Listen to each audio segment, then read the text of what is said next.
farxiyo maxamed waa gabar qiyaas ahaan sanadkii 2000 ka luntay qoyskeeda waxaana xilligaas qabatay allaha u naxariistee marxuumad Cawrale Xuseen Gaab oo korinteeda qayb weyn ka qaadatay ugu dambeynna ku wareejisay walaasheed Khadiija Cali Ilay oo ilaa iminka ay la nooshahay.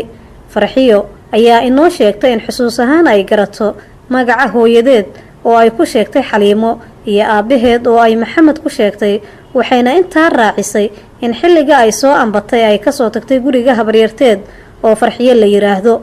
muddo ku siman 18 sanana waxa ay la nooshahay qoyska gacanta ku haya. Daawud Cabdi Naxar oo xilligii 2000 hooyadiis allaha u naxariistay qabatay Farxiyo ay wada socdeen ayaa ka sheekeynaya xaalka sida uu ahaa. waxaan in muddo haynaa gabar Farxiyo la yiraahdo waxaan rabnaa idaacadda inay arintaas ay gabadhaas dalka dadkeedii ay ku raadisaan codsan aan maanta meeshaan u imid gabadhan waxaan helnay aniga iyo hooyo hadda waa dhimatay hooyo Allah u naxariisto waxaan helnay Cabdiqaasim Koor oo 18 sano meelaas aan haynaa oo 17 sano qiyaastii Farxiyo cunug yariisay ahayd hooyo magaceeda kaliya noo sheegtay Xaliimo la yiraahdo cunug yariisay ahayd meelahan xaafadaha deriskaan geeynay way quuysay ilaa intaasna waan haynay waxaan ku qiyaasinay 7-6 meelaas Farxiyo anaga in muddo haynay Allah u naxariistee hooyo gacanta in muddo ku haysay aan ka bacday habar hooyo la laatay ana kornaha lagu wareejiyay habar ku wareejinay.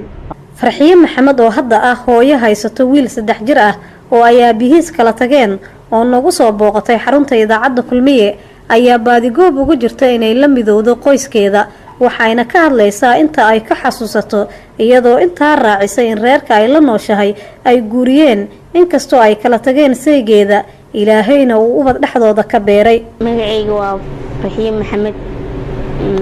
reerkeyga muddo far badan ayaa kala maqanahay adiga inkastoo wax badan ana ka xasuusin reerkeyga hadana xoogaa ka xasuustay in hooyadii la dhaho Xaliimo la dhaho aabe Maxamed la dhaho in oo wiil ila dhashtay si fiican ma xasuusta laakiin xaafadeena haddii aan qiyaaso waxaan isleeyahay waa kaas balaar gaarkeeda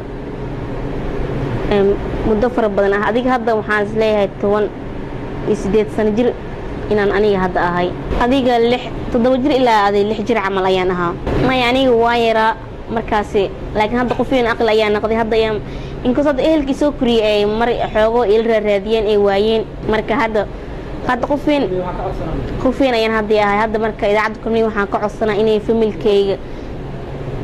iyo kasanba waxaan ka codsanaa inay familkeyga meel kasta ay joogaan ay igu soo simaan ayaan ka codsanayaa maya ma xasuusto karo maya cid kama xasuustaan reerkeen hadda iga hor imaadaan xataa hebel ama dhikar ma aqoonsan karo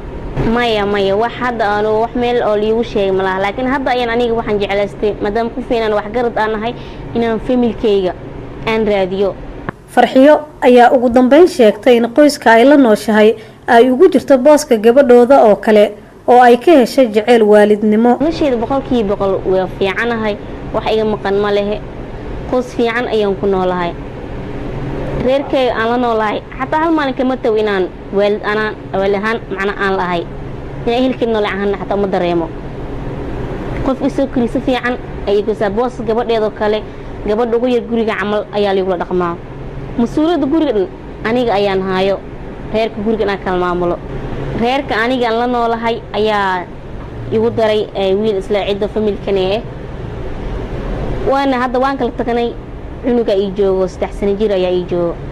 Maryan Maxudiin Gacal, Kalson TV, magaalada Muqdisho.